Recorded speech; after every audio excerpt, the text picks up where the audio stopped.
and welcome to Doc and Sifu's monthly spiritual ponderings.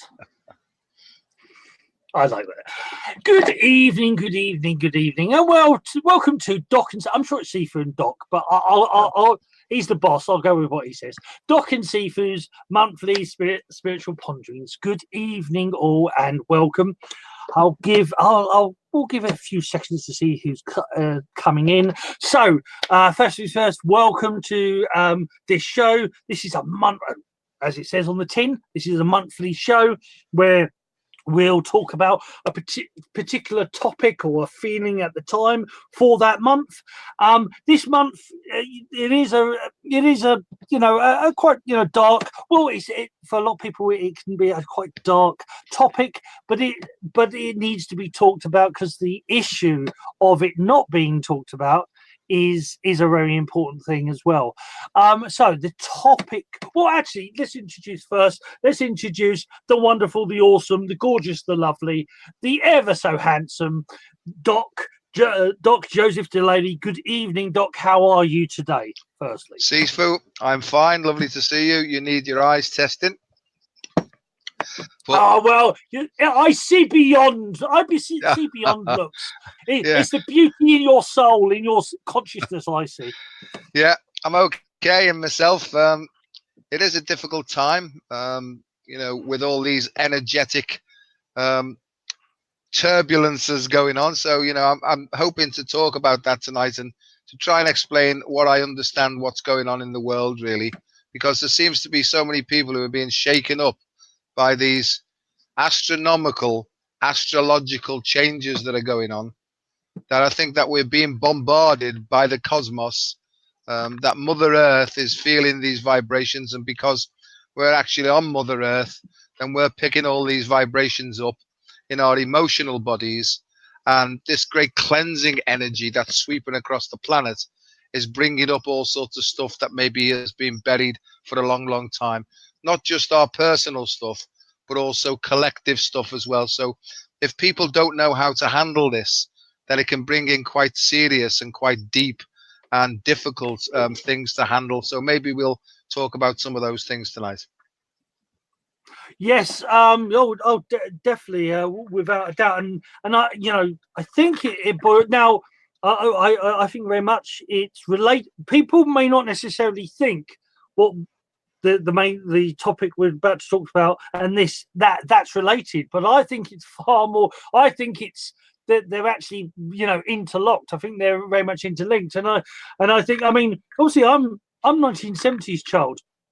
But there was things, and when you're a child, I think the world is seen in one way, and you're connected to the world in one way. But as you grow up and experiencing adulthood and everything that's bombarded at you, your life, your world changes. So let's get on to the main topic at hand. So what we're going to at least talk about, and adding everything else as well, is the trauma of suicide and suicidal tendencies. I know it's a quite deep topic for some, and quite dark. And I think in the UK, I say I'm not always fully aware of people's understanding or how they treat certain stuff in, say, America or whatnot. But in the UK, we tend to like sticking things in cupboards and forgetting they never existed. So there's certain topics we it's we don't talk about that. Sex, funny enough, happens to be one of those topics. Certain other things happen to be those topics, but this is very much one of those topics. Now, I mean, I know Doc has his own story. I'll bring up mine first. Right. So when I was a kid, I was dealing with with certain things. I actually was starting. I was waking up as a kid. I started remembering around about 9 years old, before I even did anything else, all the martial arts and all that. Round about the same time as my mum and dad split up, and then they divorced a couple of years later. I started having these weird dreams, seeing past life stuff, and that was building up in the background. And by the time I got to 11, it's about 10, 11, is that I was, I could feel things that people were saying, or I could feel stuff that I would say they're saying, and they say, "Oh no, people were lying." In essence, they were their bodies and their minds. I was picking up one thing, and not necessarily. It's called empathic, so an empathic reader, rather than telepathic, rather than their thoughts. It was their feelings that I was picking up, and words in a sense, but more their feelings. And they were saying one thing, but and I'd ask them, and they'd totally deny me, and I would, I was sort of told, as most kids are, told off for talking to my imaginary friends, which to me were real. Seeing these kept being told, oh, they're nice pictures, they're nice, oh, that's a nice imaginary, they were saying that the worlds I was seeing was imaginary. They're saying the things I was seeing were not real. And I sort of grew up learning that just by other people, and I had somebody in my family who actually ended up in a mental institution, and I understood certain things, that they sort of spoke about certain things or said certain things, and how people reacted. And so I learned that don't talk about certain stuff because because people will think you're freaking crazy. So I bottled it up, and I bottled it up. And I bottled it, and I started getting to a point at like 9, 10 years old. This is in the bloody 80s. If you want to know what the 80s like were in the UK, watch Life on Mars or Ashes to Ashes. That's pretty much what the UK was like back in the 80s, or especially Ashes to Ashes. And I was seeing things, and I was thinking about concepts that were didn't make sense at the time, especially for a 10-year-old. And they bottled up, and everything was overwhelming. And it was like, what's the freaking point? I don't get this. I don't understand this planet. I don't understand the people. Why are people so mean, at school? Why are they so nasty? Why, I just want to be nice and be friendly and be and love everybody and help them. Why are they so freaking horrible? And why is this all this control and manipulation? And with my family, the breakup, it was lots of he shares, she shares. My mum was saying things about my dad. My dad was saying things about my mum. And it was like, I got to a point where I attempted suicide. I actually attempted, pretty sure it was 8 times in a roundabout from 10 up to just after I started doing martial arts. So up to about 11 and a half, 12. Because at 11 I went to what we in the UK we used to call senior school. So I went to senior school. I don't know what year that is. I still don't get that system. But I went to like senior school, and I was bullied and picked on, and it just all got worse. And I tried, and I kept trying, and I kept trying, and I couldn't get it right. And I don't mean that in a that I wanted to do it and I couldn't get it right, and I kept trying. Something would I learned, don't go across, go up, up the arm and things like this. And I was trying, because I wanted out, and it got to a point where I started doing the martial arts, and my Sifu said certain things to me originally about past lives, and he says, you were my teacher in past lives. I was your teacher. It's my turn again. And he said that he never told my dad this. He told me this, and that was awakening. And then he said, and I mean, he could have seen the marks. He could have seen, the signs, but he said, the more you train, the less you will want to die. And that's all he ever said. So the more you train, the less you wanted to die. And that was like, I'm going to swear, what the fuck? Obviously I was 12. I was 12, so I didn't say it. But it was like, what the, that was the first. This person is like reading my mind. I'm not the only one. And later on, I found out, no, you're not the only one. This is his family, and they use it as skills and techniques. So these abilities, these skills that kids had, or I had in private industry, they use all the time. They use people with empathic skills. They use telepaths. They use people with these skills because it makes them freaking money. And I went on a different path, but for a long time, I actually, for a long time, was almost like, if you've ever seen the movie, for those out there, ever seen the movie Lethal Weapon, and I related to the movie for a long time, Lethal Weapon, because Mel Gibson's character originally tried to commit suicide because he lost his wife and he couldn't handle it. And for a long time, he was always teetering on that edge between between living and dying. And so he was doing crazy things. He was doing crazy stunts.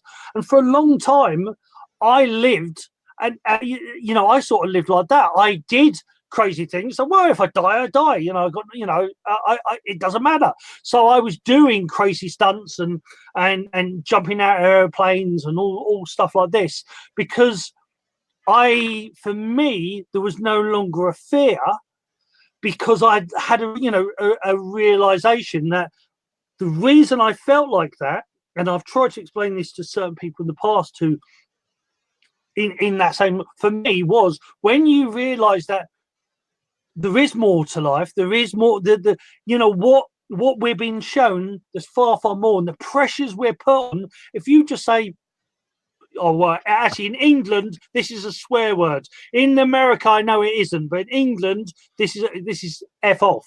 This is a swear word. So if the pressures to the world, you use that, yeah, and that one as well. So if you say F off to the world, and be who you freaking are, sod everybody else, and don't. It's even worse now. It was bad in the 80s. School. Now you have social media, you have Instagrams, you have girls desperately changing the images of when they take 500 photographs, and then they have to change the tint and the color because they're so desperate for those likes. It's so desperate to be wanting to be connected and to be part of this. And the reason you feel so alone, the reason you feel so disconnected, is because you're actually part of something greater. But to come here, you had to disconnect. That's the whole, and that may seem very, very woo-woo or very out there. But for me, that's the truth, is that we're part of something bigger and greater. But to play this game, to be on this planet, you had to forget most of your past. You had to forget who you really are. You had to disconnect from that energy. And like when you do things like Qigong and meditation and yoga and banana eating, whatever it is, when you find your way to build you'll find your consciousness expands. And when your consciousness expands, your awareness expands, and you grow and you build up. And I've been talking for far too long, so I'm going to shut up and pass it over to the doctor. Have we got any time left? Yeah, 30 seconds, go. You see, I haven't known you for very long, but I can identify exactly with what you've just said there. Because all my life, I've been frightened, all my life. But I've been pretending not to be frightened, And I was brought up in an environment where to show any emotional sensitivity was considered to be namby-pamby and not male or masculine, And I've tried all my life to be a tough, roughy-tufty type of a person, and I got into martial arts initially to try and overcome my fear, and I've done many different styles of martial arts. I'm reasonably accomplished in martial arts, but it never did a single thing for my fear whatsoever. In fact, we used to go out with friends you know, and one of them would tap me on the shoulder and say, "Looks like a bit of a fight brewing over there. Why don't we go over? Why don't we go over and sort it out?" You know, and I would get frozen and paralyzed by fear and try and talk my way out of it, you know, because, you know, it just didn't work for me. And I realize today now, Sifu, that I can't overcome my internal emotional fear with physical techniques that harden me.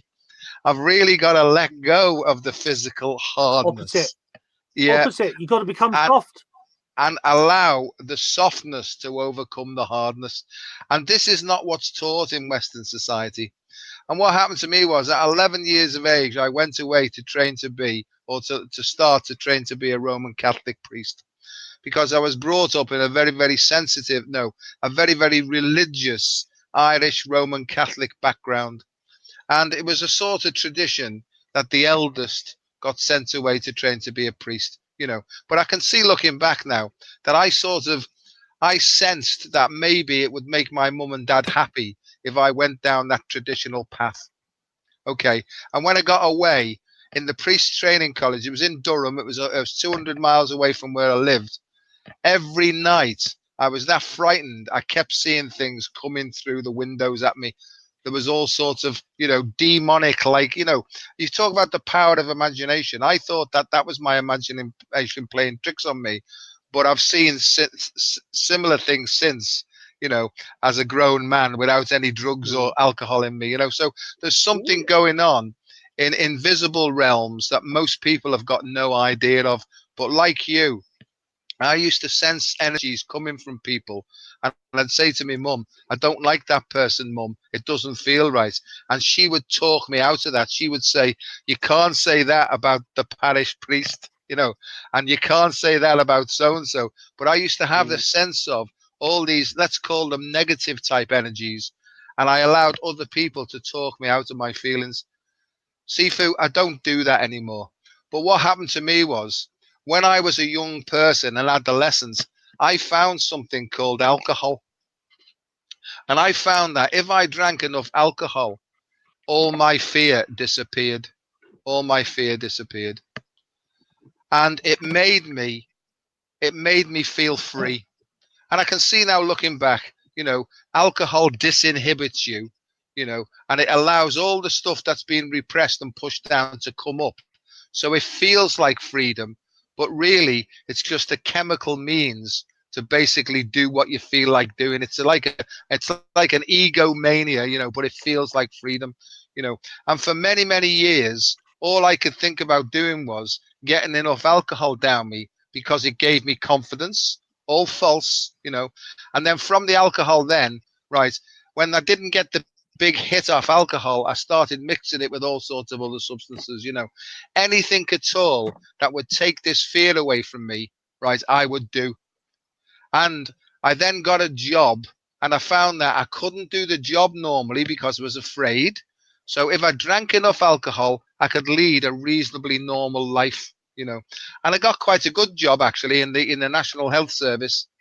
And as the years went on, I gained more and more positions in the health service. I was quite good at what I did. So I got promoted. And as I got promoted, I got more and more stress. And with more and more stress came more and more alcohol and other sorts of substances, both prescribed and non prescribed. You know, so sometimes I'd take substances to get up, and sometimes I'd have to take substances to come back down again. So what I was doing is I was ingesting all sorts of chemicals. Yep, exactly. I was trying to use chemicals to achieve some sort of balance.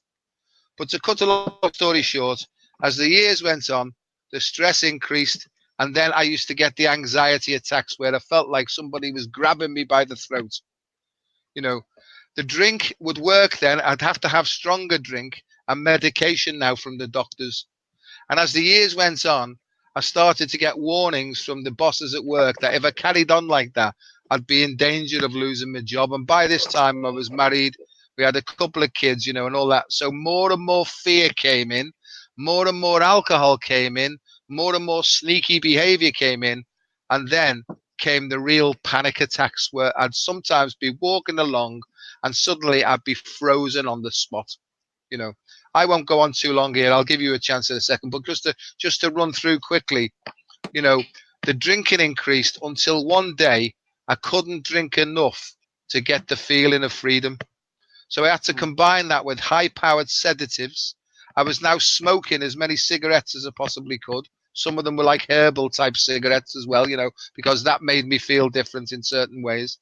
I was in a right bloody mess, to be quite honest with you. And anyway, in the end, the people around me said, if you carry on like this, you're going to have a nervous breakdown. Sifu, I couldn't understand what they were saying to me because I couldn't see this because I was in what's called a state of denial. And when you're in denial, nobody can tell you're in denial because you just say, no, I'm not. That was a bit of a joke that I threw in there, Sifu. I know. Yeah, okay, yeah. Well, I'm You're on just the river. explaining that. So, Well, I was thinking, do I crack the joke? No, we're being serious. So I thought I'd be the serious one. there is a happy ending to this, but what happened is, in the end, people said to me to try and help me and shake me out of it. If you carry on like this, you're going to lose your job. If you carry on like this, you're going to lose your wife and kids. If you carry on like this, you're going to lose your liberty, right? Those things made things worse because my problem was fear, and they made me even more fearful because the people around me did not understand the depth of feeling that I was going through. The next bit's important. Well, I feel it is. Only people that have actually gone through the personal lived experience of the depth of the emotional struggle, only they can understand and identify where you're coming from. I know that parents who are in despair, they try like mad to help their children, but unless they've actually been through a very, very similar set of circumstances, they can't understand. I'm pleading now with the audience that if anybody's in this position, right, if anybody's in that position, they need to talk to somebody who's been through it and come out of the other end, right? Because that's really this is my experience now. Like, I could always be wrong here. I could always be wrong, but I don't feel. I tried to explain to my mum and dad for years the depth of my feeling. They didn't know what I was talking about. They tried their utmost to understand, but they couldn't, And I'm only telling my story here. So to cut a long story short, at the end of all that, they were right and I was wrong. I lost my job, which was a very well-paid job and very high position. I lost my wife and children. I lost my driving license. I lost my liberty. And in the end, I got to a state where I just thought, I can't carry on like this. So I made the first of 3 serious suicide attempts, right? And people used to say to me, when they didn't succeed, they'd say to me, it's a cry for help. It was a cry for help. I've been crying for help for years, right? But nobody could hear what I was saying. That's the whole point. So to cut a long story short, my last suicide attempt, right, and I really wanted to go, I knelt down, and I didn't have any religion or anything like that, but on this time, I knelt down and I said a prayer to God. Now, I don't know what God is or anything like that, but I said, look, God, if you can really see me, what's going on here, I'm hurting myself so much and I don't know what to do. I'm hurting all the people around me who love me and have tried to help me. Will you please just let me get off of this fucking planet, right? And Sifu, what happened to me was this feeling of peace, it just descended upon me. It's a feeling like I'd never ever had before, right? And I thought, thank goodness for that. It's over, right? And this peace, it descended on me, and I got a sense of all sorts of things happening and seeing all sorts of things. I can't fully explain it because, looking back, I can't, but I got the impression of something saying to me, son, first of all, you shouldn't have signed up for it if you can't take a joke. I don't know what was talking to me, but probably my higher self or something like that, or my intuition. But it said, son, you're not finished yet. You've come basically to the end of your life. Now turn back round again, right, and make steps now, one step at a time, to improve your life. But above all, be rigorously honest with yourself. Think for yourself, feel for yourself, and develop your own way of life that suits you, not what anybody else has told you. You find out who you really are deep in the soul, deep in your heart, and start to work from there. And Sifu, that's what I've done now for nearly 28 years of my life. Every morning I wake up and I tap my heart and I say, what are we up to today? And I get a sense of, we'll just do this. That's where I'm up to at the moment. And, I don't take any drugs anymore. I haven't drunk for over 28 years. I don't smoke anymore. I'm not a saint by any means. Some of the thoughts that come into my head, I should be locked up on a daily basis, really. But the point is, I've never felt stronger naturally. But this to me is what the Tao is all about. Yeah. I've reconnected with the Tao, or my eternal essential self. And I'm allowing that now. Me and it are walking hand in hand through life. And my life has been changed totally, naturally, without any chemical means. Your go, old chap. Okay, cool. Yes, I. I'll go back to that thing of like you say, the attempts. Though my 8 attempts, nobody knew about. But there's only 2 people that ever actually knew. My to be honest, my parents. I don't think my parents know now. That somehow it was never, it never got revealed. I did it. I got scratches on my arm. I got beat up a lot originally, so the scratches were easily, the cut up my arm was easily. I think I actually said, I got, I got beaten up or whatever, and it sort of got, okay. But the point is that when people this cry for help nonsense, if somebody wants to commit suicide, it's not if they're gone, it's because they're aiming to do it. And the point is that even a cry for help, I used to get frustrated because being empathic, it's a cry for help. Do you want to smack? You just totally dismissed somebody's feeling. Somebody is so desperate that they'd rather not be here. In this reality, and you're dismissing it like it's a little scratch. And is I could get in the past. I'd get really great, and this is one of the big things why I don't like bullying. I'm very big, very anti-bullying and that whole sort of thing is because, as you said about people, when it comes to these sort of things, people who really understand, the people who've experienced it themselves. It's a bit like we always say, to really. Me trying to explain qigong is pointless. Do it. You'll find it out that way. And then anything's like that. And there's this thing of this what karma. My understanding of what karma is, and this whole thing of when I studied theology, which is one of the reasons why my teachers made me study theology, was the fact that when you read the old Gnostics of what was originally in like the New Testament, it actually talked about when you died, you went through this tunnel, or you relived all your life, and you saw your life from both perspectives, as the accused and the accuser. As you see it, you saw yourself as the beggar, and you saw yourself as the rich man.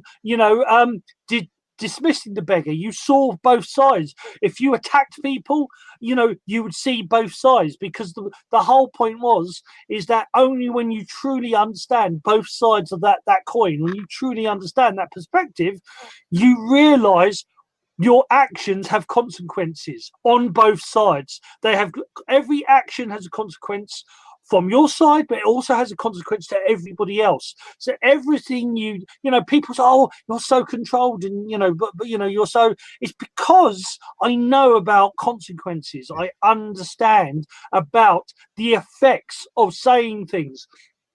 even a quip, and I'm not saying I'm perfect. I do make mistakes, but I know I really try to think before I speak. Most people don't think I do, but I will really try to make sure what I'm saying is kind in some way. Or if I realize I said something negative, I'll try to flip it or be silly, and I'll say I'll do Ho'oponopono from the Huna. Yeah. I'm Yeah. sorry. I love you. Please forgive me. Thank you. Because everything affects everyone else. And if somebody is got to the, even suicide, even if they've got to that point, that is a serious fucking point.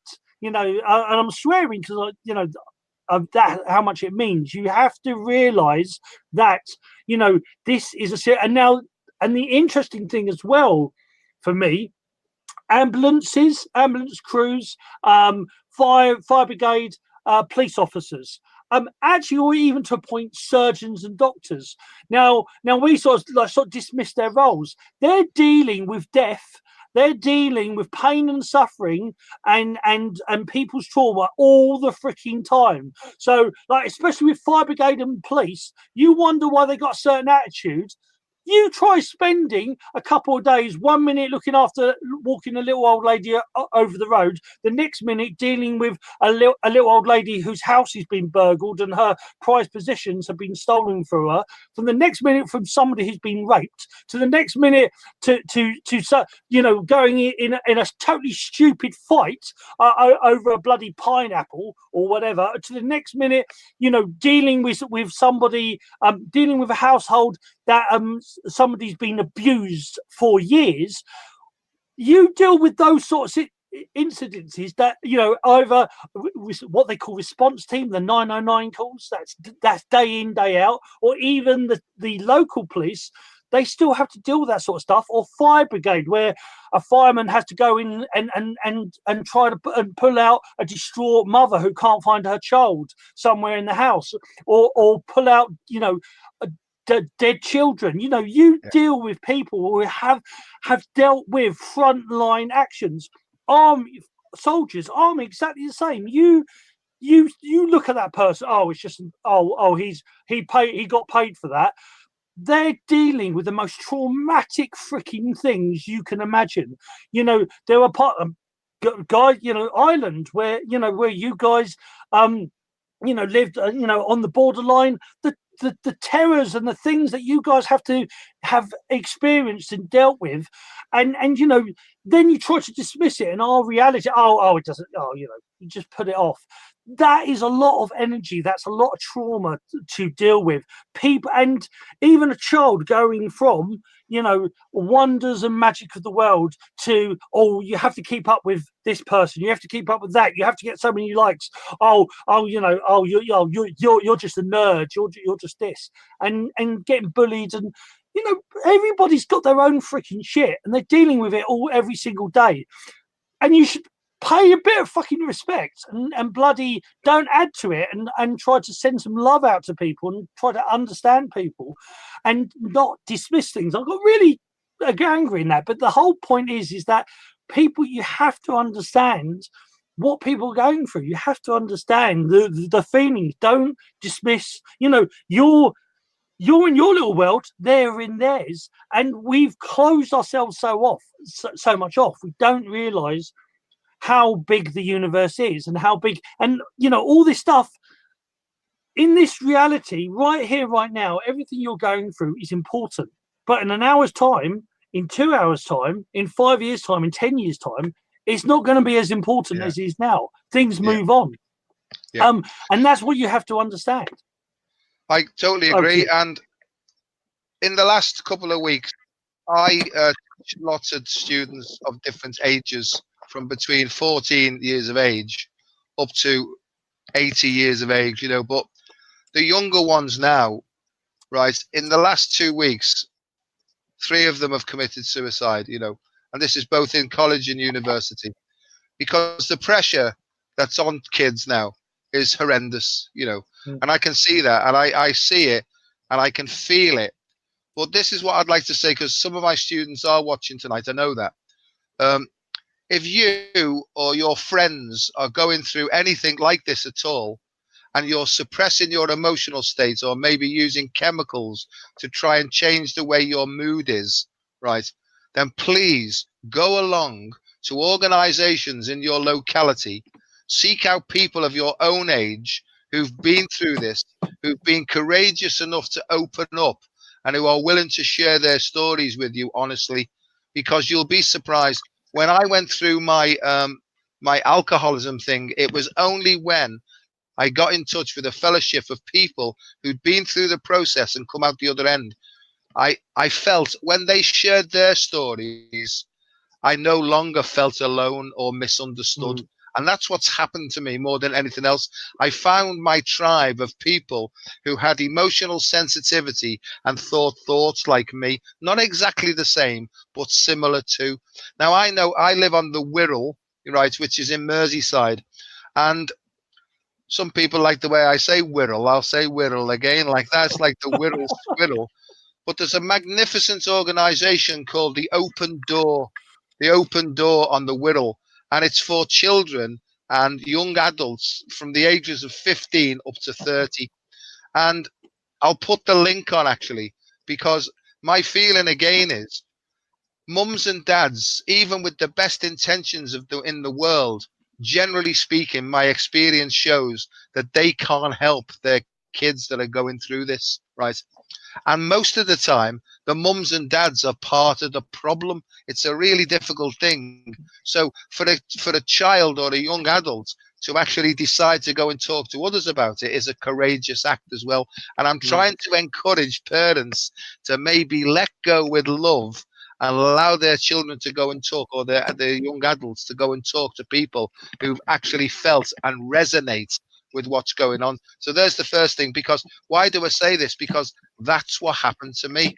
You know, Mm. the other thing is having emotional disturbance. If you keep it down, it builds and it builds and it builds. And often it comes out in a great big torrent of abuse. And then if you're a sensitive person, you'll feel dreadful about it. And then you'll suck it all back in again, you see. So that's no way to deal with it.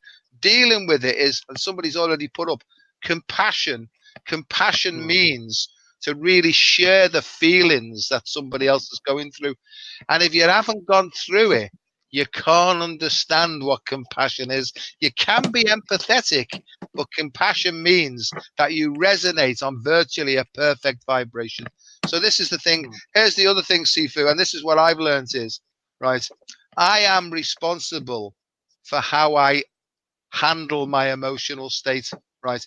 Because if I point the finger out there, right, and I blame anything that's going on outside of myself, then I've just become a victim of life and other people and its circumstances. There's always three fingers coming back at you.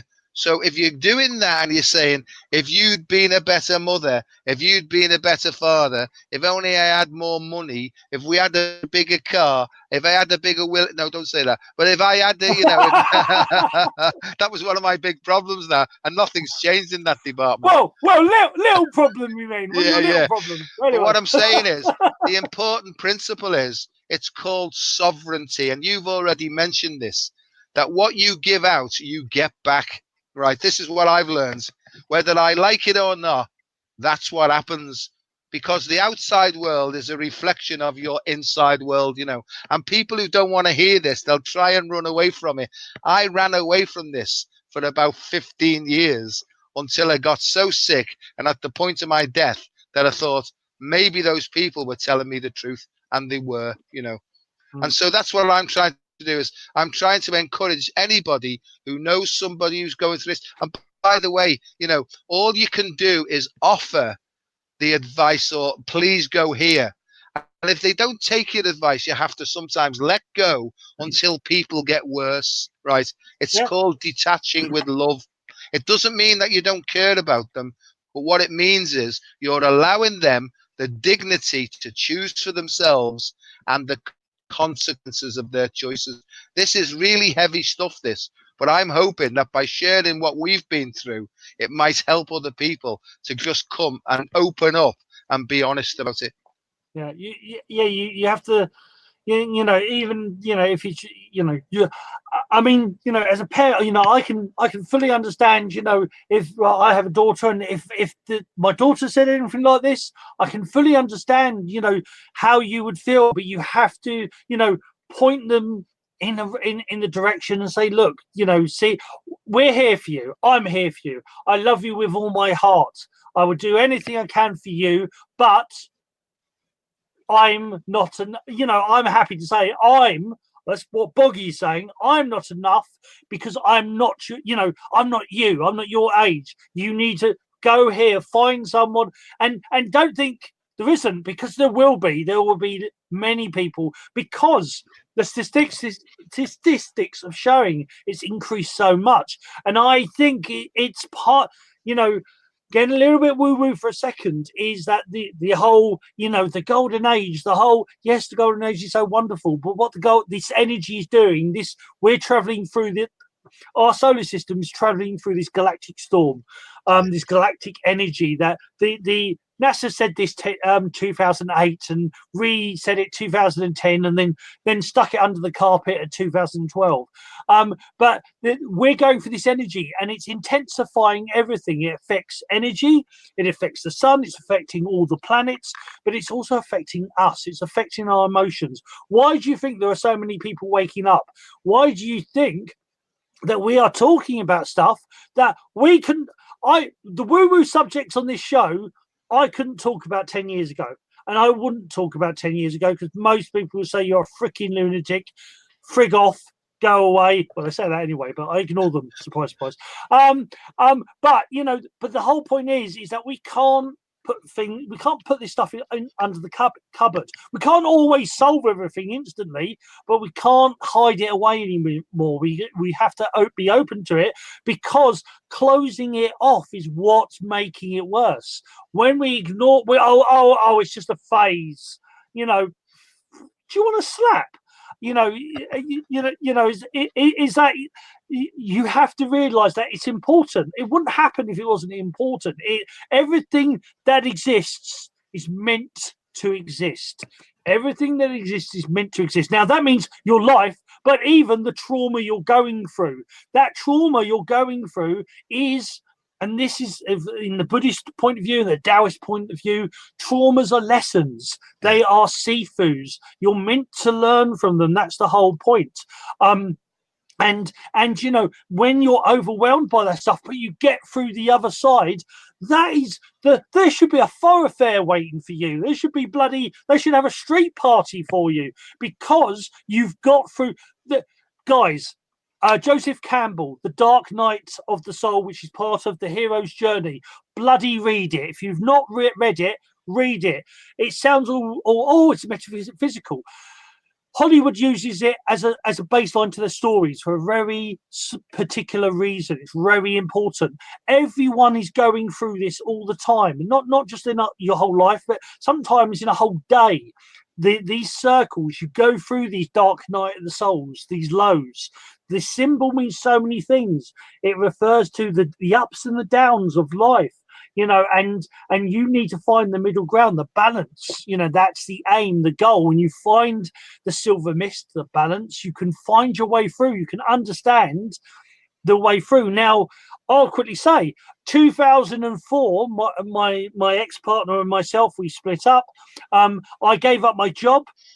I heavily given up martial arts, heavily given up the close protection stuff and whatnot a few years before, but for my partner, and then, you know, I gave up my job to be a house husband, and we split up. And when we split up, my world was ended. You know, my dedication was to my daughter and to my partner. And when we split up, that was all over. And I was at a low, but I knew, you know, I'd been a dark or darker place before, and it was you know, suicide. It's like I'd think about it for a second, and it's pointless. It's pointless, because I need to get through this. I need to move on. It will just come back. That's the point.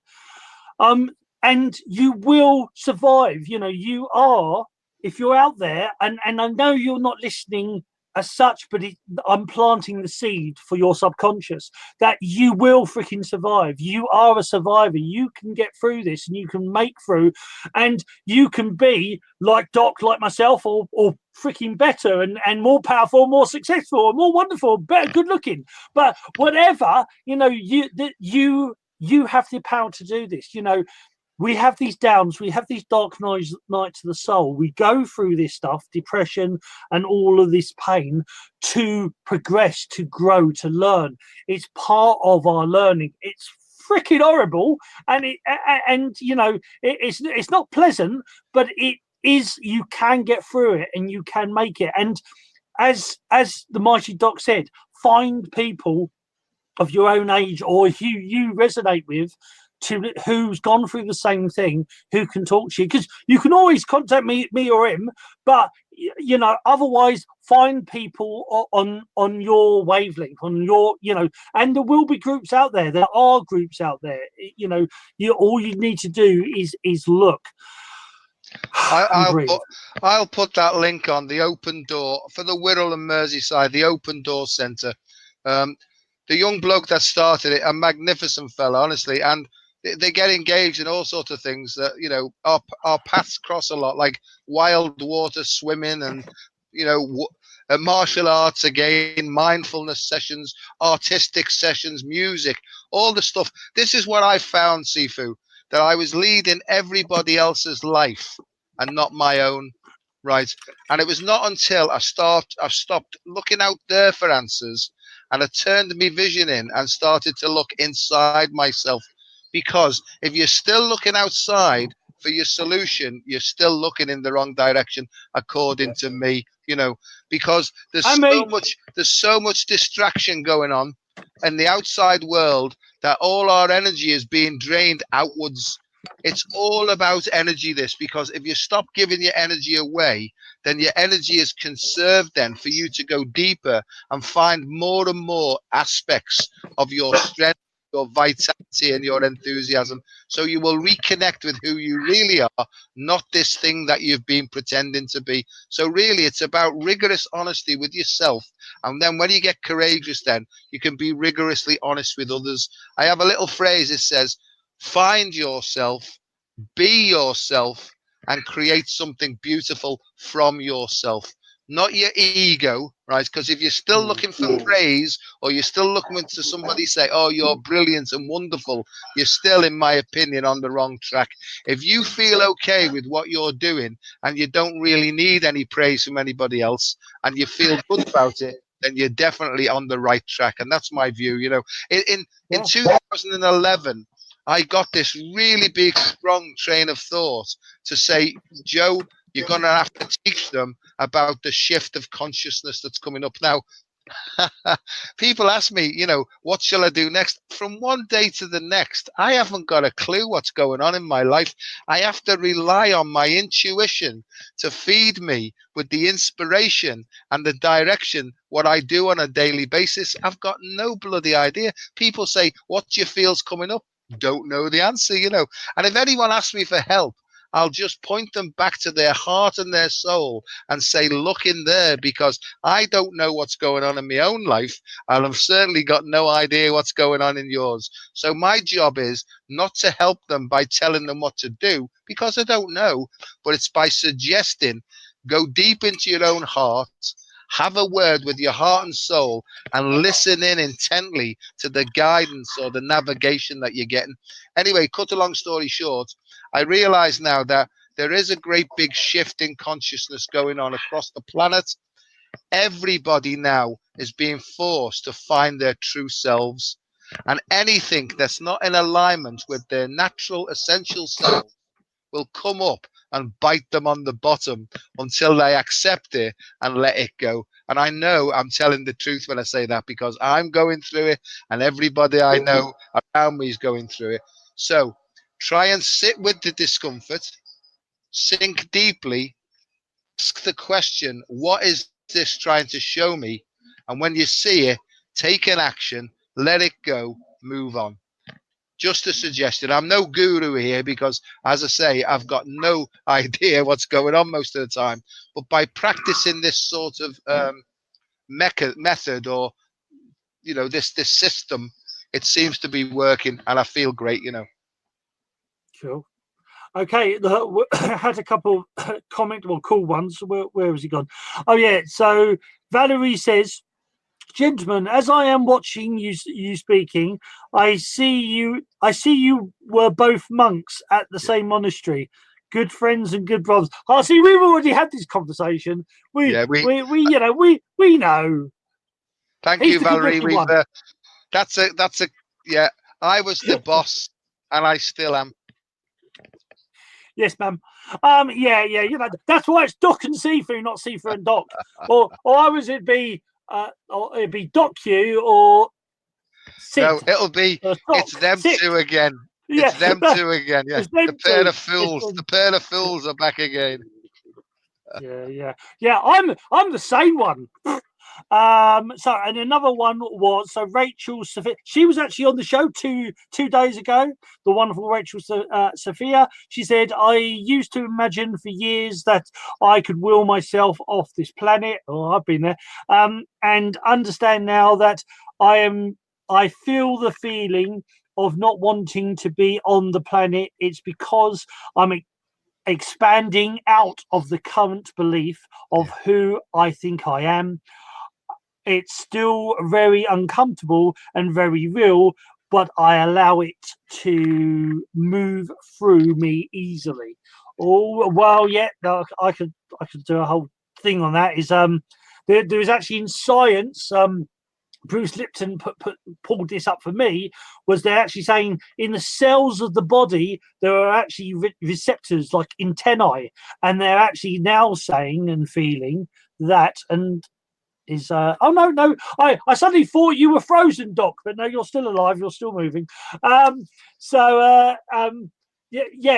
receptors in the body, and they're actually now saying that they believe that consciousness is not on the inside; it's actually on the outside, controlling this body. But so this feeling of expansion, where you are freaking big, you're beyond your body, but when Doc says, "Don't look on the outside, look in," we're talking about your consciousness. We are talking about inside your reality, because you are the creator of this universe. You in psychology, in NLP, you are the creator of your own reality. Is that in medical? They've done medical case studies with sports people, and they've got them to imagine doing a run, and their muscles started flexing, their body temperature actually increased, they even started sweating. So what they found out was that the mind can't tell the difference between what is real and what is perceived. Now, this actually relates to this, is because if you're in a world of pain, somebody could say something really nice, and you could hear it as you're an ugly pigwort. Is that the whole idea is that where you are in your own. So you have to understand. They're not listening to what I'm saying. It's because they're stuck in their own hell.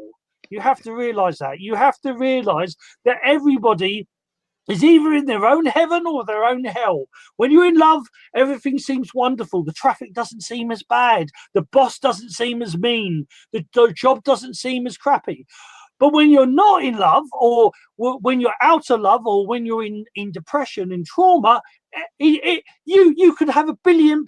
And I actually worked for a lottery company for a while, and they had people who became millionaires, who were in trauma and depressed, who blew it, who lost it all, or all these people came out the woodwork, took all the money, and then they ended up taking their lives because they were already in a dark place. The money didn't help. It just made things actually worse in the long run. And this is what you got to understand, is that we are in our own heaven or in our own hell. It's what we decide it is, and I learn, I do this show, and, I do all this stuff. And so I got 10,000 followers on Instagram. I've got 10,000 contacts on LinkedIn. I've got 5,000 contacts on Facebook. Do I woo to what they want? No, I don't give. I love you, but I don't give a flying fig. I do things for me. I have to be who I am. You know, there's a funny story. Then I'm going to shut up. There's a funny story with one of my students who's a Sifu himself now, Sifu Baschilia, and he will often say, he's like, he'll pull up to the train station to pick me up, and I'll be walking a circle, doing bakwa, or I'll be doing a qigong pose, and he says, "Don't you get embarrassed?" I said, "No, I don't care what people think. I don't give a flying fig. Why should I? Why should I care?" Yeah, and you know, is that like, you know, you and I in Brighton? I don't freaking care what others think. That's not because in Buddhism and Taoism, what other people think is their issue. What you think is yours. You know, you can't change what other people think. You shouldn't even be trying. Don't even go there. All you can check is how you think about yourself and how you think about what is coming into you. So even if somebody says something negative, you have a choice how you react to it. You can react in a positive way or you react in a negative way. In the past, you know, I've had haters on the show and I was like, "Yeah, thank you very much. Love you. Bye. Bye." Close the door as you leave. You know, and I'll take the mickey, and I'll be very loving and I'll be very considerate, because they are going, the fact that they're a hater means I've activated something inside them. I've stirred an emotion. They're reacting to something that they're trying to run away from, to hide. That's what normally happens when you get a reaction from somebody in a negative way. It's because they're reacting. You are stirring something inside them. Know that, understand that. Is that it's not to do with you, it's to do with them. It's what's inside them, but you're stirring something inside. They're reacting to something you said because it affects them internally. And so you have to understand that whatever they say is how you control what things affect you. You control what comes into your barrier. You know, if you don't want if you don't want dark, scary stuff, say to your filter, say to yourself, I only allow what helps me grow. So yes, some things may come in. You may step in a bit of poo every now and again, or you may wake up and hit your head. But you control to a degree what happens to you, but you definitely control how you react to whatever happens. So however bad something is, how you react to it is your choice. It's down to you. It's not down to anybody else. It's down to you.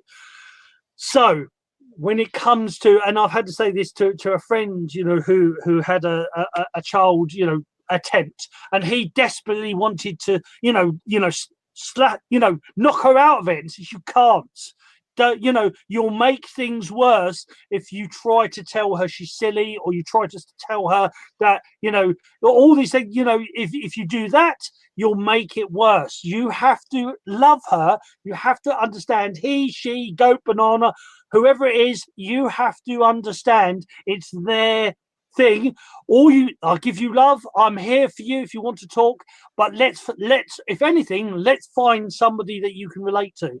Let's find someone that you can talk to, and or say, Google it. You find out yourself, or if you want some help, I'll help you. But you have to understand is that if you haven't been through it yourself, you're going to struggle to understand how they truly feel, and that's not your fault, but it just means you need them to find somebody else. You have to get them to help themselves. I agree, mate. I think what I've learned is, right, and I've said this on many other shows, is our children, are not our children. They come through us, not from us. We don't own our children. They own themselves. This is what sovereignty is about. We've not known this. This is nobody's fault, this. We've been ignorant, or maybe naive, I suppose. We've not known. But each soul is responsible for the choices it makes. That to me is a universal law. We've already said it. As you sow, so shall you reap. What you give out, you will get back. And what goes around comes around. I mean, these are the You know, there's other stuff as well that if you don't know what to do, don't do anything until you know what to do. And it's Yeah. really difficult because that's the development of patience, really. And, you know, and let your heart decide. There's two sides of the brain, but there's just one heart. So allow these controversial statements, allow them both to sink into your heart, and then almost say to the heart, please show me which is the best action to take in this regard. You know, if you can get into this place of sacred neutrality, then things become much clearer. And Sifu, you know that there's simple techniques to do this. For example, if you just tap on your heart, you know, and put your hands on your heart and imagine that you're breathing in and out through your heart, this starts to bring these thoughts back out of your head, which is, you know, too active, really, too emotionally reactive. It brings all these conflicts into your heart, and it's almost like a soothing feeling takes place, you know. And then from that point of calmness, then think again and choose again, you know. And like you said, if you make a mistake, just go back and say, look, I've changed my mind. I've had time to think about it, you know, and this is what I've come up with now. If that upsets the person who you're dealing with, that's not your problem. You've been open and honest, you know. Another phrase I use is, if there's something playing on your mind, get it off your chest, you know. Mm. But you need somebody who will listen to you, right? Who will tell their story, right? And just allow you to get all the stuff off your chest, because there is a phrase, and I believe this wholeheartedly, that we're only as sick as our secrets, right? If Ooh. we're keeping anything down, that takes a lot of energy to keep secrets, and therefore we become de-energized, we become exhausted, and it's because we're holding all these secrets. Do yourself a favor, don't have any secrets whatsoever, right? Find somebody who you can trust wholeheartedly and just open up, spill the beans, and saying, this is what I've been worried about, this is what I've done, this is and so and so. And I can swear to you, that's the process that I went through. I feel as clean as a whistle on the inside now. And the other thing about young people watching, old people like ourselves, we've got no idea what's going on either. You know, you know, this thing about maybe they've got grey hair, they might be wise. Don't think so. The only wisdom you need to I find got no out hair. about, yeah. Well, if you've got no hair, you are wise.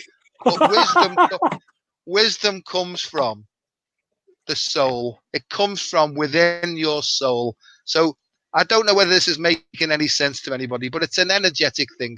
Tap on your heart, develop a connection with the deep heart or your higher heart, and start to say, will you please show me what actions to take to improve the quality of my life, both for me and for the people around me? And I swear to you, if you can get into that, then your life will change, because that's what's happened to me and thousands of other people who've used the same techniques.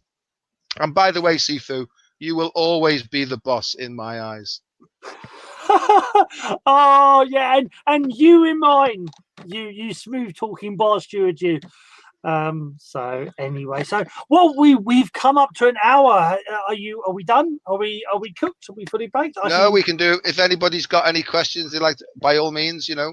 I'll have to go soon. Yeah, I've got to prepare some stuff for tomorrow, but yeah. So yeah, guys, we'll go for a little bit longer. If you've got any questions, if there's anything you want to say, so Valerie is saying emotions were meant to. Yes, emotions were meant to flow.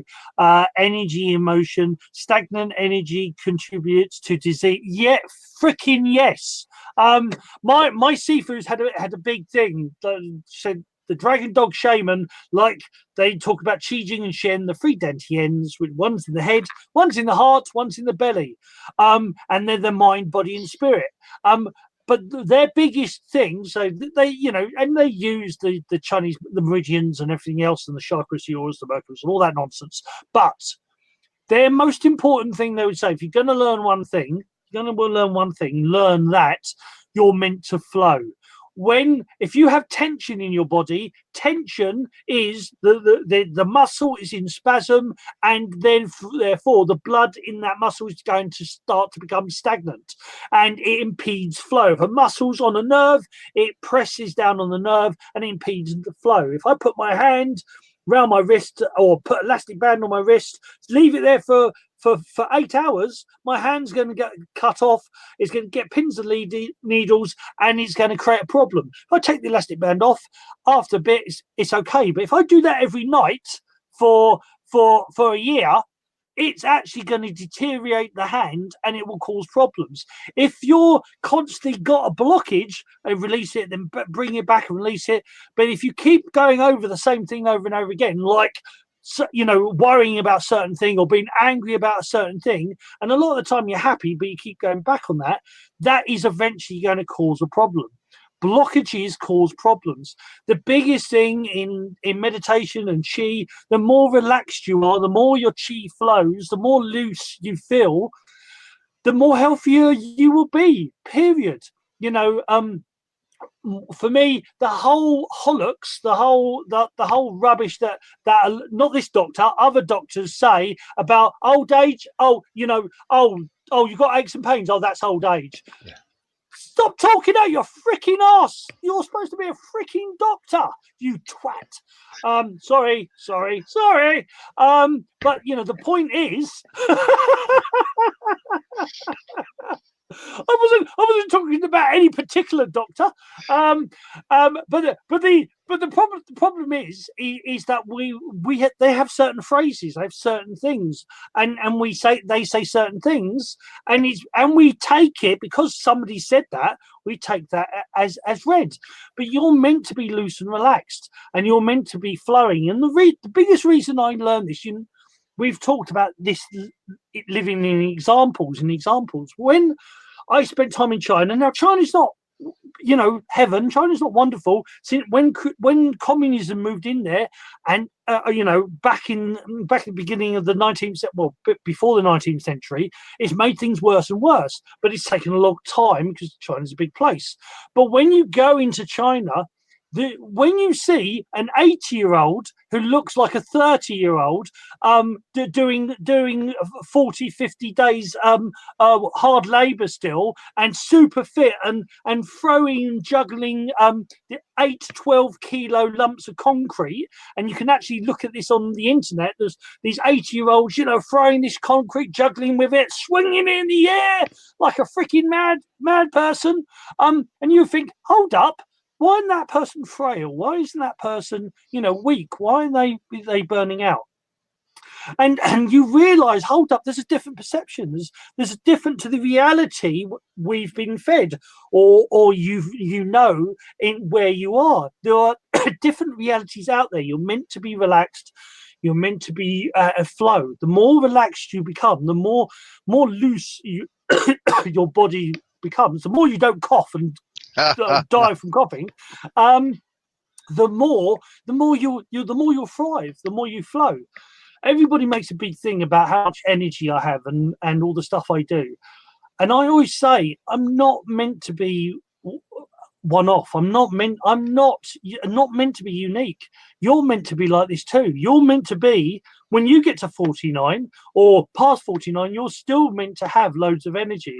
You're still meant to be able to do what you do. Now there's ways to that, and it doesn't have to be exactly what I do, but just will and no, don't say, oh, I'm old, like the old Lethal Weapon, I'm too old for this stuff.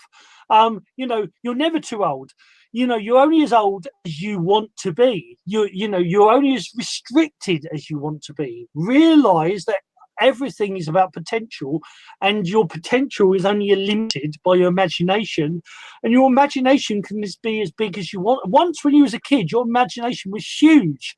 Why not let it be that again? Do whatever you want within reason, but do whatever you want. Allow yourself to do it. Just find the flow and find the right way of doing it.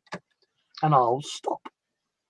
Couple more things that have come to my mind is, yep, if you are feeling depressed and low and de-energized, stay away from negative people.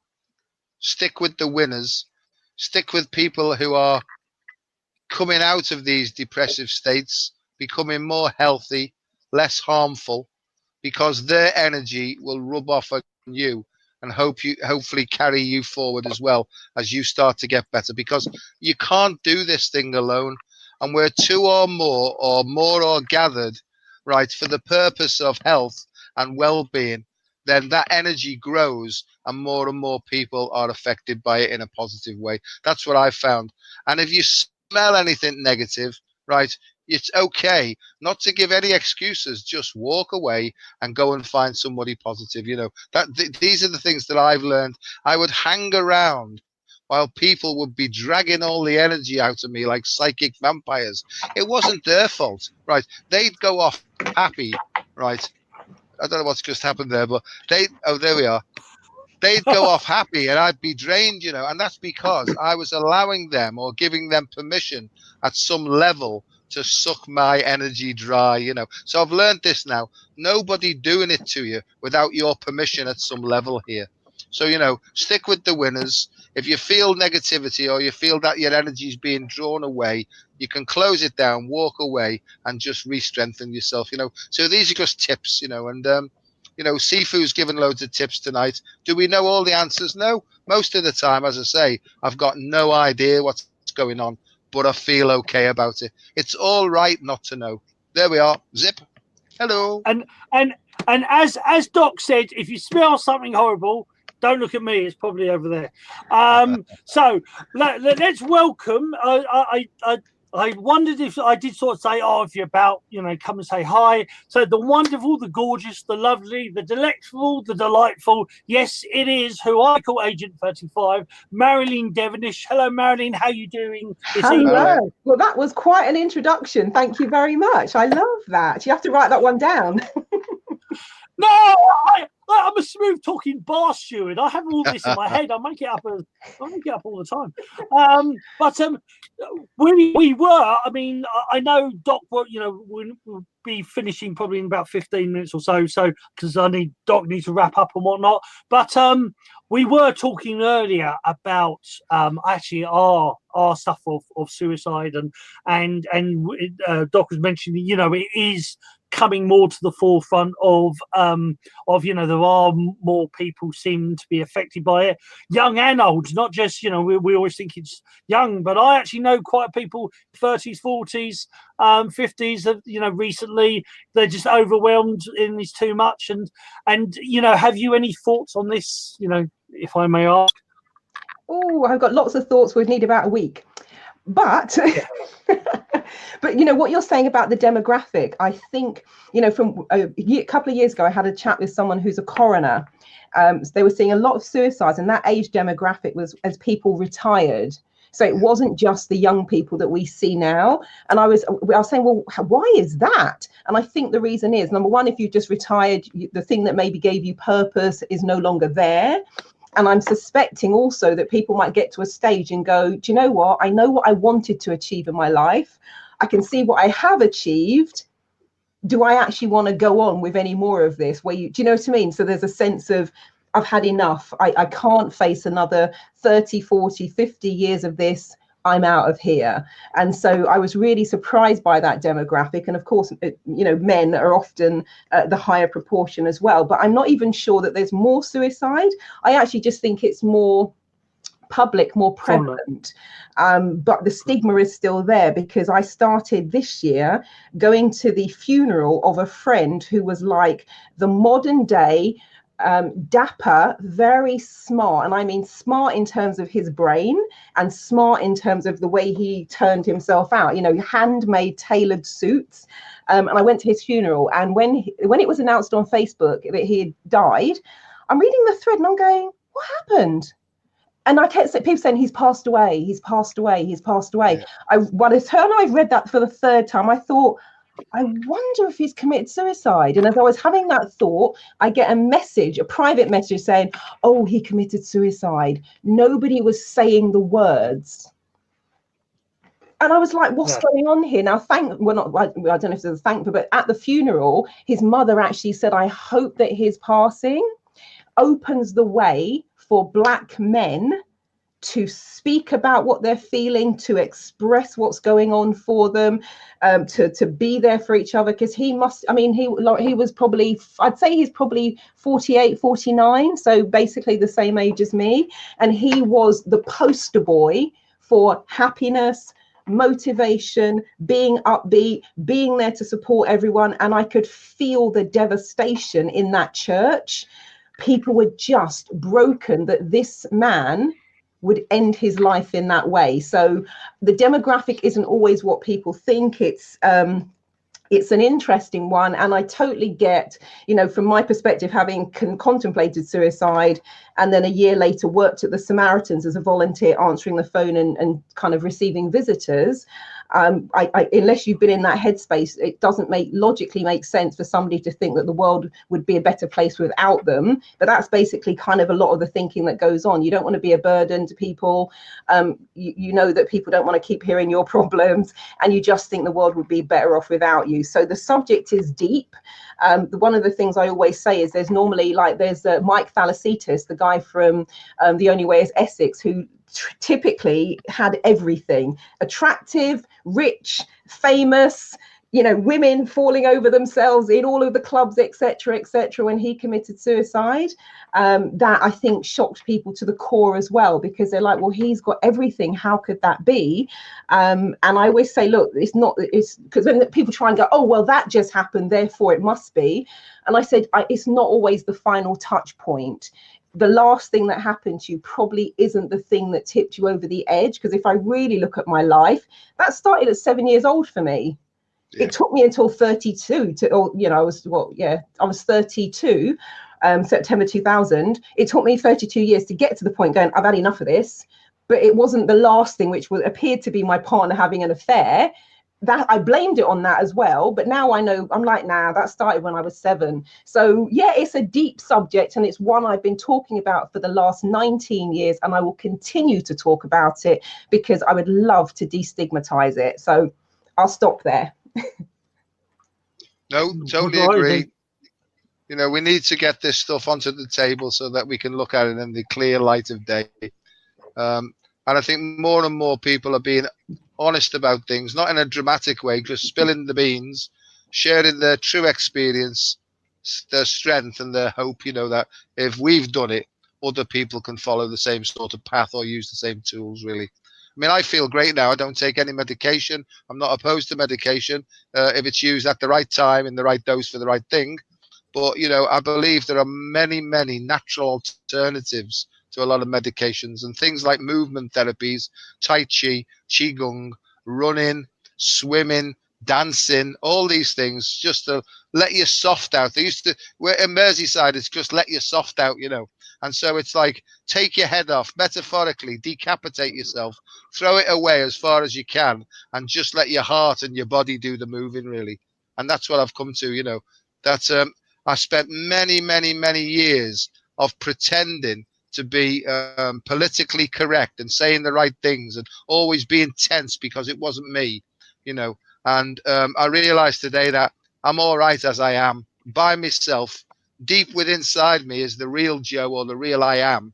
And it was covered in all this layer of pretentiousness, you know, and that was what was draining my energy. I was exhausted all the time, miserably happy. You know, people would say, how are you? And I'd say, oh, it's absolutely marvelous, you know, get round the corner and want to do myself in, you know. So I was living this bipolar, manic depressive life for many years. And I just used to try and drink myself to oblivion as often as I could, and take all sorts of drugs and things.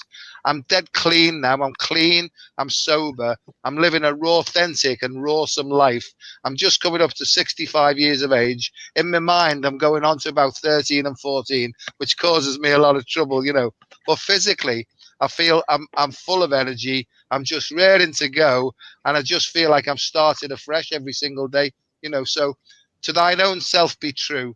But first of all, you've got to jettison the shit and get back to who you essentially are, you know. I didn't know I was going to come out with all that. People don't know who they are. I've asked the question of many of my coaching clients, and I say, look, beyond being a mother, a father, a sister, a brother, an uncle, an aunt, an accountant, a lawyer, a crystal healer, take all that off the table. My question to you is, who are you? I've had people burst into tears because they don't know, and that's no criticism on them, because a lot of the times we don't know who we are, we don't know what we're capable of, we don't understand why we're here on this planet. And so that statement right there, who are you, is deep. Yeah. Oh yeah.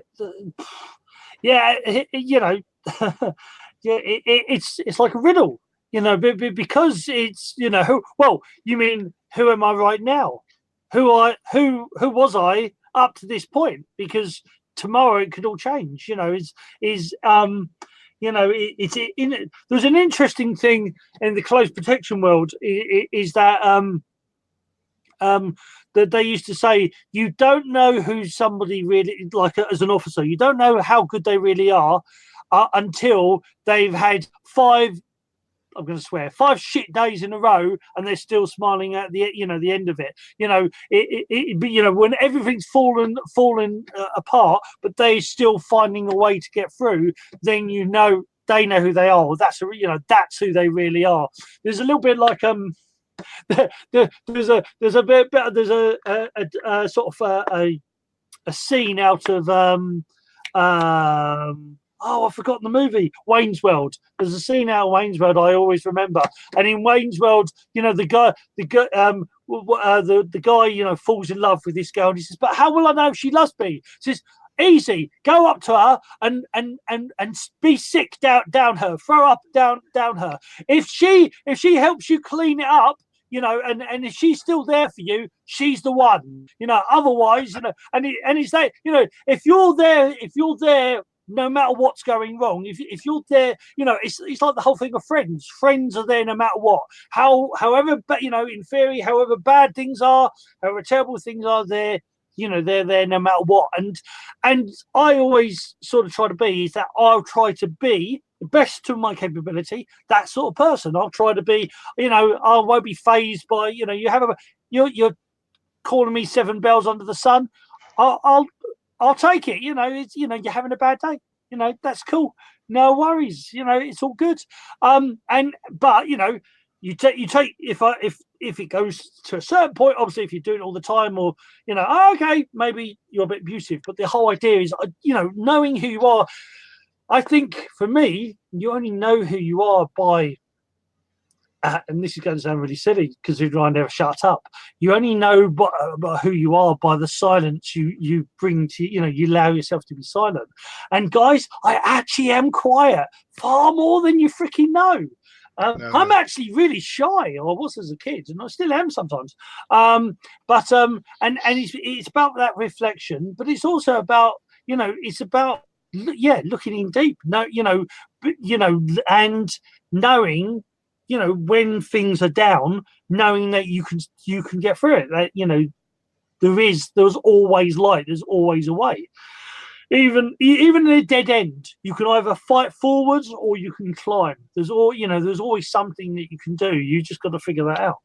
But hey, what do I know? And knowing rhymes with glowing, and flowing, and going. I'm off. Okay. I've got to go. I've got to prepare something for tomorrow morning, so I'm gonna go now. And love you and leave you both.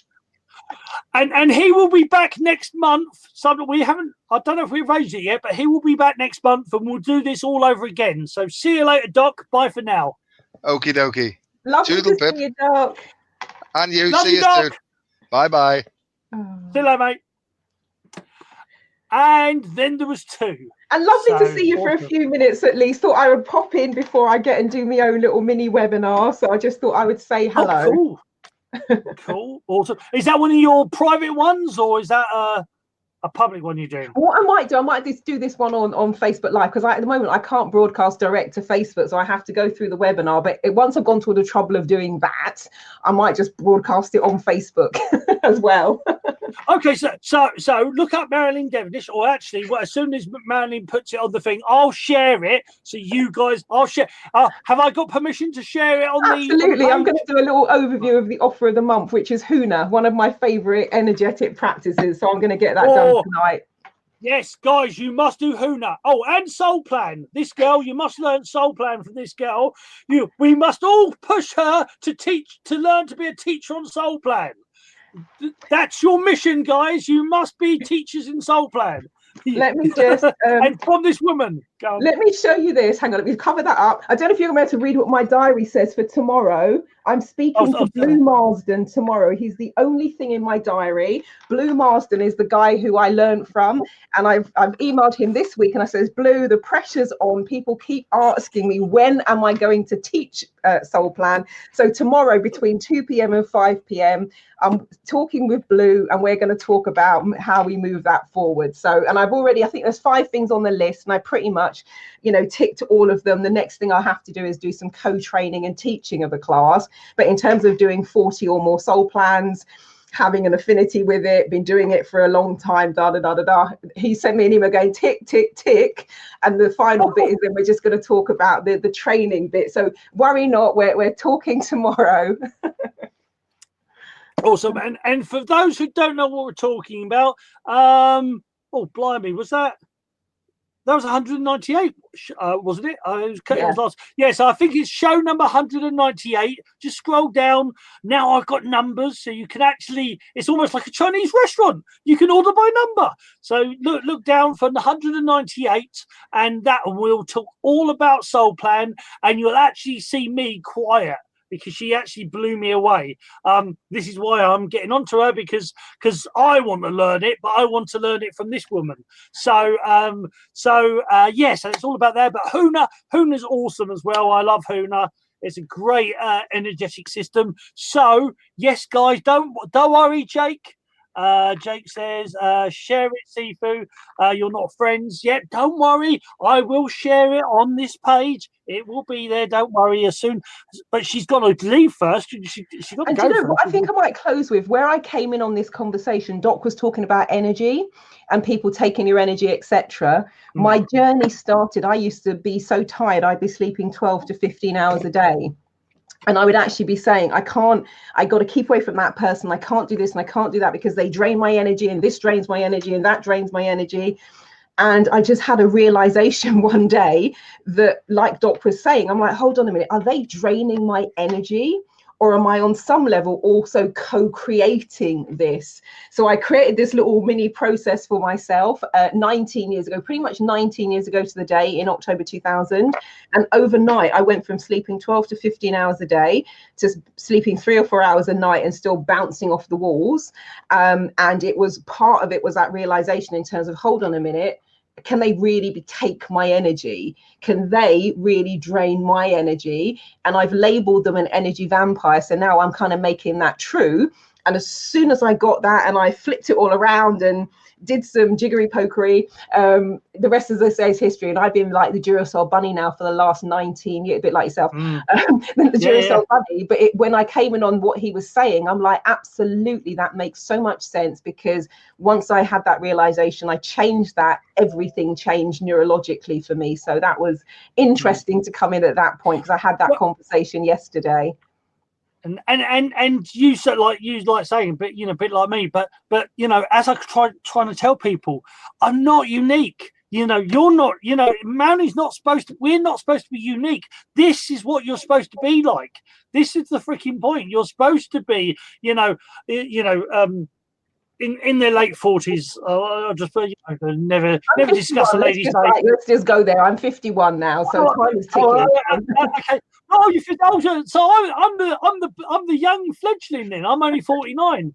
I'm the little boy. I'm the toy boy. She's my sugar mummy. I'm a toy boy. No, forget that. I didn't say that. I did. It's too late. But I threw that out there. But anyway, yes. But Pete, we're meant to be, you're meant to have loads of energy. You're meant to be actually, more vibrant than you were as a teenager. That's the freaking point.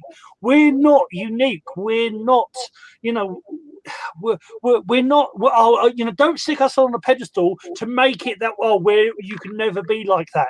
You can be like this. There's ways of doing it. I have my ways of doing it. Marion has her ways of doing it. The result is the same. loads of energy, can do loads of stuff, learning loads of different techniques all the freaking time, growing, expanding even more. You're meant to be like that. That's the point. I just wanted to get that out there as well, because is the biggest thing is I want people to get out of this freaking master mentality, or this muse, this guru mentality where, oh yeah, the people here and I could never be that good. Yes, you can you can be whatever you want to be. It's about learning how to do it and building up the energy. And you have so much energy. Your energy is unfathomable. And there's loads of energy there. But anyway, let's talk more. I'm going to let this girl go so she can go on her own show, and we can go from there. So thank you so much, Marilyn. That's been awesome. It was great for you to pop on right at the last minute. And now this is going to confuse everybody, because there's this beautiful lady and myself, and the picture I'm going to bring up is the picture of two old gits. So it's going to totally confuse everybody. What the hell's going on? That's not Marilyn. What's going on? But guys, so just 1 second, Marilyn, but everybody else, I hope you enjoyed this show. There will be a show tomorrow. The Way of Conscious Mindfulness is going to do a subject show. Well, it is still a subject show, but I've just heard the mighty George Xavier Love. I know him as Dr. Love, the Qigong guy who did this great Qigong video back in the 90s. He is actually coming on the show talking about Qigong. So I'm so excited. It's like Boggiemas again. It's like Boggie's Christmas. I'm really excited. So that could be an interesting show tomorrow. But we could talk about anything else on top of that as well. So that's tomorrow. Then Krista Higginbotham, Synchronista, is on Saturday. Then I've got another show on Sunday, and I'm going to stop talking but keep breathing. So guys, take care. Bye for now. Love, Chi and Shen from the wonderful Marilyn, from the doc, but he's already gone, and from me, Sifu Boggie. Until next time, take care. Bye for now. Love, Chi.